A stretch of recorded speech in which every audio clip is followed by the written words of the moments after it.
ഇന്ന് ഞങ്ങളുടെ വീട്ടിലോട്ട് ക്ഷണിക്കപ്പെടാത്തൊരു അതിഥി വിരുന്ന് വന്നു. ഉമ്മ സച്ചുവിനെ കുളിപ്പിക്കുവാനായിട്ട് അടുക്കള ഭാഗത്തേക്ക് വന്നപ്പോൾ വാഷിംഗ് മെഷീൻ്റെ അടിയിൽ നിന്നും വലിയ തലയും നാക്കുമെല്ലാം നീട്ടി അതിഥി പുറത്തേക്ക് വരുന്നതാണ് കണ്ടത്. അപ്പോൾ തന്നെ ഉമ്മ വേഗം എന്നെ വിളിച്ചു. എനിക്കറിയാവുന്ന ഒരു കമ്പനിക്കാരനായ അഫ്സൽ ഖാനെയും വിളിച്ചു. പുള്ളി റസാക്കെന്ന് പറഞ്ഞ ഫോട്ടോ ചെയ്യലുള്ള ഒരു സ്നേക്ക് റെസ്ക്യൂവറിനെ അറേഞ്ച് ചെയ്ത് തന്നു. കുറേ നേരം ഞാനവിടെ പാമ്പിന് കാവൽ നിന്നതല്ലാതെ സാധനത്തിനെ പുറത്തേക്ക് കണ്ടില്ല. അപ്പോൾ എന്ത് പാമ്പാണെന്ന് ഇതുവരെ പിടുത്തവും കിട്ടിയിട്ടില്ല. ഉമ്മ മഞ്ഞ കളറാണ്, പൂക്കളുണ്ടെന്ന് ഒക്കെ പറഞ്ഞപ്പോൾ മലമ്പാമ്പ് അല്ലെങ്കിൽ ആണല്ലേ. അപ്പോൾ അതുകൊണ്ട് ഹാനികരമായതുകൊണ്ട് ഞാൻ അടുത്തേക്ക് പോയില്ല. പുള്ളി വന്ന് വാഷിംഗ് മെഷീനൊക്കെ നീക്കിയപ്പോഴാണ് കണ്ടത് സ്റ്റെയർ റൂമിൻ്റെ താഴെ മോട്ടറൊക്കെ വെച്ചിരിക്കുന്നൊരു ഗ്യാപ്പ് ഉണ്ടായിരുന്നു. അവിടെ സാധനം പതുങ്ങിയിരിക്കുകയാണ്.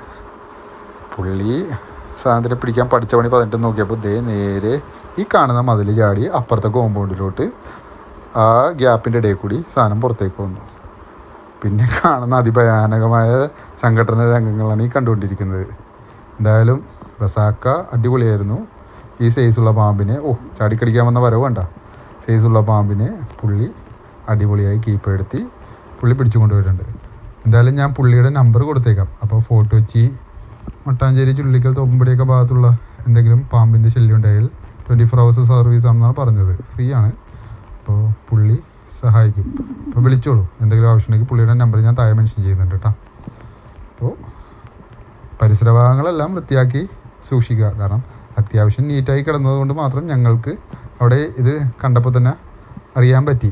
ഇനി ഇത് കാണയിൽ കൂടി വന്നതാണോ അല്ലെങ്കിൽ കാട് പിടിച്ച് കിടക്കുന്ന ഏതെങ്കിലും പറമ്പിൽ നിന്ന് മതിലിയാടി വന്നതാണോ എന്ന് ഇപ്പോഴും അത് കണ്ടുപിടിക്കാൻ പറ്റിയിട്ടില്ല. എന്തായാലും സ്റ്റേ സേഫ്. Thank you.